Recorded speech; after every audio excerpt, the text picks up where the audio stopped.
Dans ce nouveau numéro des rendez-vous de la métropole, nous allons parler du recyclage du verre. Vous allez le voir, c'est toute une économie qui est en place dans l'agglomération bordelaise. Tout commence par un geste simple, mettre son verre et ses bouteilles dans ce container. La suite, eh bien, rendez-vous avec Bertrand Bouchaudy pour en savoir davantage.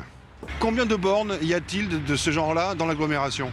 On a à peu près 1100 bornes sur l'agglomération. On vient justement d'en développer 100 de plus, de façon à améliorer l'offre de collecte pour les usagers. Aujourd'hui, on collecte à peu près 22 kg de verre par an par habitant et le gisement est d'environ 30 kg par an.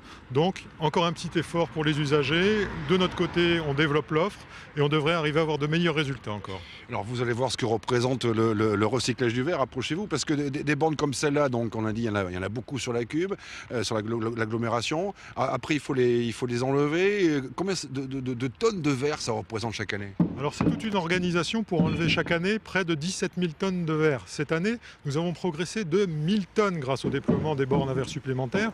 Alors c'est toute une logistique. Il y a 10 secteurs de collecte par jour, 45 000 levées de bornes par an. Donc c'est vraiment une logistique importante. Ensuite, ce verre, qu'est-ce qu'il devient ? Ensuite, ce verre, il est porté localement à Izon, c'est tout près, c'est juste sur la route de Libourne, où il est refondu pour entrer dans le cadre de l'économie circulaire, où nous refaisons des bouteilles de verre pour être consommées localement par les châteaux viticoles. Donc n'hésitez pas, vous l'avez compris, le verre, il faut faire la démarche, c'est ça un petit peu qui est peut-être un petit peu compliqué, parce que le tri du papier, on peut le faire chez soi. En revanche, le verre, c'est une démarche, je veux dire, volontaire. Oui, c'est de l'apport volontaire. C'est pour ça qu'on a développé 100 bornes supplémentaires pour que le geste soit encore plus facile. Donc on demande aux usagers maintenant de bien vouloir nous porter davantage de bouteilles, davantage de pots, parce que les pots, c'est important aussi dans la collecte du verre. Allez, tout de suite, je vous propose que maintenant que le camion a récupéré tout le verre, voir un petit peu ce que justement cette collecte devient. On suit le verre. Eh bien, voilà la destination du camion Ben. Nous sommes ici à Izon, à une trentaine de kilomètres de la métropole, dans l'usine qui va s'occuper du verre. Concrètement, qu'est-ce qui se passe ici ? Bien ici, nous récupérons donc les déchets ménagers de Bordeaux Métropole et nous allons les traiter afin d'obtenir un produit fini qui soit réutilisable directement par le verrier. Alors, le traitement, c'est compliqué, c'est impressionnant ? C'est compliqué en effet, puisqu'il nous faut traiter chacun des types de déchets, le fer, l'aluminium, la céramique et à chaque fois des machines spécifiques. Pour le verrier qui est situé donc à côté, nous livrons à peu près 500 tonnes de calcin, le produit fini, quotidiennement.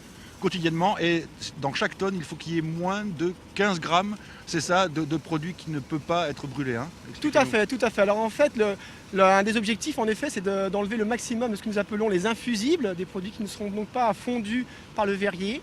Et nous recevons de l'ordre de 3000 grammes d'infusibles par tonne et nous devons donc livrer un produit à moins de 15 grammes d'infusibles par tonne. D'où effectivement toutes les différentes lignes qu'on voit en ce moment, qui permettent effectivement de trier tout ça. C'est ça, du simple tri manuel jusqu'à des machines optiques très performantes qui vont pouvoir enlever toutes ces céramiques. Oui.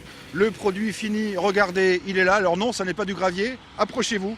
C'est bien du verre et c'est ce verre qui ensuite va être transporté du côté du verrier. Comment ça se passe une fois là-bas ? On y va tout de suite. Nous sommes maintenant à Vayres, ça y est, le verre, justement, les bouteilles, elles sont faites. Il y en a 60 millions derrière moi. Monsieur Baron, tout ça au terme d'un processus très impressionnant. C'est là qu'est fait le verre. C'est là où on fond le verre, on fond la matière première pour pouvoir refaire des bouteilles. Bouteilles qui sont stockées donc derrière vous, où il y a à peu près 60 millions de bouteilles stockées. Concrètement, rapidement, comment ça marche, le processus rapide pour faire une bouteille de vin de Bordeaux, tiens ? C'est d'abord de la matière première qui est fondue à 1500 degrés. Et ensuite, on va sur des machines de fabrication, fabriquer des bouteilles en quelques secondes, une douzaine de secondes en gros pour faire une bouteille. Et la contrôler derrière, contrôler si elle n'a pas d'imperfection, des défauts verriers, pour ensuite la stocker pour pouvoir les livrer à nos clients. 1 million de bouteilles par jour sortent de l'usine. Expliquez-nous le circuit. Donc, on l'a vu tout à l'heure, il y a pas mal de personnes qui mettent des bouteilles de vin de Bordeaux dans les containers à Bordeaux Métropole. Et ça, ce sont des bouteilles qu'on peut potentiellement retrouver aussi à Bordeaux. Tout à fait. Donc ces bouteilles de Bordeaux, elles vont principalement dans la région puisque nos clients sont à moins de 100-150 km. Donc il y a vraiment un cercle, j'allais dire, vertueux presque, hein, de cette économie, hein, du verre ici à la métropole. On est sur de l'économie circulaire, c'est-à-dire une économie où le verre est recyclé, mais recyclé localement, recyclé et produit localement. Alors ça serait bien aussi qu'il y ait davantage de verre qui viennent de Bordeaux Métropole, parce que vous l'avez dit, c'est le meilleur verre qui soit pour nous, hein. Alors le verre de Bordeaux est un verre de bonne qualité, le citoyen bordelais trie correctement le verre. Donc plus on en a, plus on a du verre de bonne qualité. Et on en a aujourd'hui jamais assez. Et notre objectif, c'est évidemment de continuer d'augmenter le verre recyclé dans notre composition de fusion. Concrètement aussi, il y a un aspect économique à tout ça, il y a des emplois derrière, bien sûr. Il y a des emplois, donc il y a la collectivité qui a du personnel pour collecter le verre. Ensuite, ce verre, donc, comme vous l'avez vu, il part au centre de traitement où il y a à peu près une trentaine de personnes qui travaillent. Ce verre, une fois qu'il est traité, il est amené donc à la verrerie. La verrerie, il y a à peu près 300 personnes à la verrerie en emploi direct. Et puis après, vous avez les emplois induits, parce que pour une telle industrie, vous avez aussi pas mal de co-traitants, de sous-traitants, de transporteurs qui travaillent pour cette industrie du verre.